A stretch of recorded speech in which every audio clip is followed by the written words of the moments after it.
Bonjour à tous, bonjour à toutes. Aujourd'hui, on va calculer deux dérivés, d'accord, à l'aide de ma formule qu'on a vue dans la vidéo précédente. Donc, si tu n'es pas à l'aise avec cette formule, d'accord, je t'invite à aller me réécouter. Et si tu n'as tout simplement pas vu la vidéo, je t'invite à aller la regarder avant parce que sinon tu vas rien comprendre de ce qu'on va faire dans cette vidéo, ok? Bon, on sait que la dérivée, donc ici je l'ai écrit ddx, mais j'aurais pu écrire f', d'accord?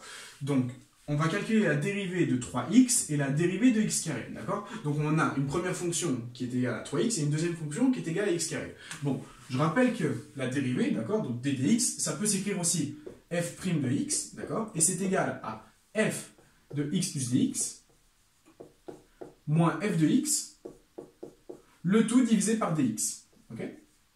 Voilà. Et donc, ce qu'on va faire, c'est qu'on va tout simplement calculer f de x plus dx et f de x, d'accord? Avec la fonction qu'on a. Donc, première fonction, d'accord, on a f de x qui est égal à 3x, d'accord? On va essayer de calculer la dérivée de ceci, d'accord? On va essayer de calculer f' de f de x est égal à 3x. Ok, ben, si f de x est égal à 3x, logiquement, on va avoir f de x plus dx qui est égal, et donc à 3 fois x plus dx. D'accord? C'est bien la fonction. Si je prends f de x plus dx, ben, j'ai 3 fois x plus dx. C'est ma fonction de x. D'accord? Et donc, si on réécrit tout ceci, on va avoir la dérivée qui est égale. Alors, j'efface tout ceci. Donc, f de x plus dx. D'accord? Ça va être quoi? Ça va être, on vient de le voir, 3 fois, et donc x plus dx. D'accord? Et f de x, c'est tout simplement 3x, moins 3x. Et je divise le tout, d'accord, par dx. Ok, qu'est-ce qui va se passer? Eh bien, on va avoir 3x, 3dx, moins 3x. Donc, j'ai 3x, plus 3dx, moins 3x. Le tout divisé par dx.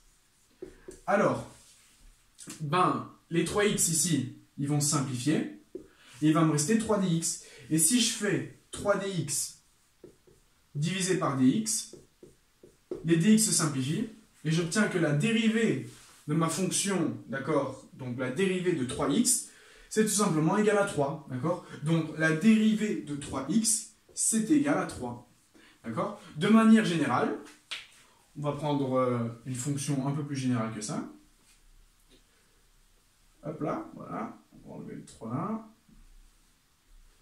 Bon, je vais nommer tout ça, voilà. Bon, de manière générale, je vais prendre une fonction qui est égale, d'accord, on va avoir f de x, qui est égale à mx, avec m, un facteur qui multiplie le x. Ok? Et donc, si je prends f de x plus dx, ben, je vais avoir m fois x plus dx. Et donc, j'enlève la fonction de x, donc j'enlève mx. Ok? J'enlève m fois x. Et bien, si je distribue, j'ai mx plus m dx moins mx, le tout divisé par dx.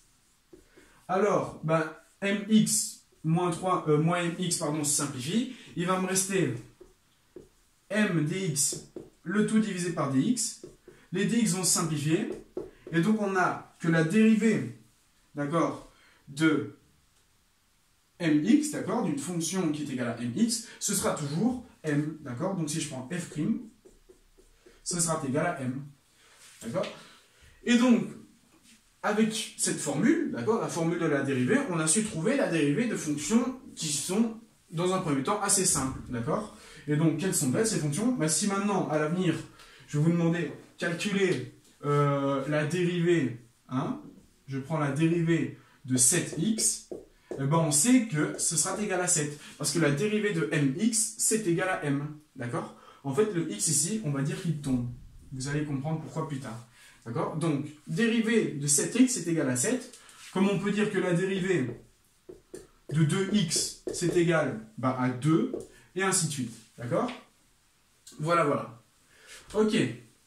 Maintenant, on va calculer la dérivée de x carré. Alors, x carré, je dois faire la fonction de x plus dx moins la fonction de x. Alors, fonction de x plus dx, c'est tout simplement x plus dx, le tout au carré. D'accord? Et donc, j'enlève x carré. Et je divise par dx. Alors, qu'est-ce qu'on va avoir? On va avoir x plus dx au carré, c'est un produit remarquable. On peut l'écrire, si j'ai x plus dx, le tout au carré, j'ai x carré plus 2x dx plus dx carré. D'accord? Donc j'ai le premier carré, le double produit et le deuxième carré. Et donc si je retranscris tout ça, je vais avoir comme numérateur x carré plus 2x dx plus dx carré moins x carré. Le tout divisé par dx. Alors, qu'est-ce qui va se passer? Ben, les x carrés ils vont se simplifier. Il va me rester 2x dx plus dx carré. Si je divise par dx, ben, le dx ici tombe. Ici, le carré va tomber. Et donc, il me restera 2x plus dx. D'accord? Et donc, j'ai que la dérivée de x carré, c'est égal à 2x plus dx. Okay? Alors, pourquoi ça n'a pas vraiment de sens de laisser le plus dx? En fait, dx, on sait que c'est un nombre qui tend vers 0. Et donc, comparé à 2x, il va tendre vers 0. Et en fait, on va le négliger. Le dx, on ne le néglige pas quand on fait des quotients, par exemple, qu'on a ddx et tout ceci. Par contre, si vous ajoutez un nombre très arbitrairement petit, donc infiniment petit, à un nombre, ben, si je fais 2 plus un nombre infiniment petit, ben ça va rester 2. Donc si je fais 2x plus un nombre infiniment petit, ça va rester 2. Et donc on a que la dérivée, ben on va négliger le plus dx, d'accord? Et donc on a que la dérivée de x carré, c'est tout simplement 2x. Ok. Voilà, voilà. Et donc ça, ce sont une manière, par exemple, de calculer des dérivées. Alors, dans la vidéo précédente, on va voir qu'est-ce qui se passe quand on a la dérivée d'une somme. Et ensuite, donc dans la vidéo qui suit encore après, la dérivée d'un produit, d'accord? Alors, la dérivée d'une somme, qu'est-ce que ça va être? Si par exemple, je vais avoir, ben, dans la vidéo précédente, suivante, pardon, ddx, et donc de 3x plus x carré. Et ben, vous allez voir que cette dérivée-ci, c'est égal à ben, la dérivée du premier plus la dérivée du deuxième. Et donc, on va avoir 3 plus 2x. Donc, la dérivée de ceci, ce sera égal à ça. Pourquoi 3? Ben, on vient de le voir. Et pourquoi 2x pour x carré? On vient aussi de le voir, d'accord? Il suffit tout simplement d'utiliser cette formule.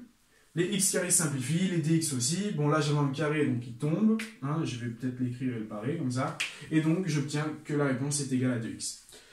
Voilà, je vous remercie de votre attention. J'espère que vous vous sentez à l'aise avec cette formule, ces calculs, d'accord? Ce qui est vraiment compliqué, en fait, ici, c'est de se dire que ben, on travaille avec des choses qui sont arbitrairement petites, infiniment petites, mais qu'on les prend quand même en compte. On les prend juste plus en compte à la fin de nos calculs. Voilà.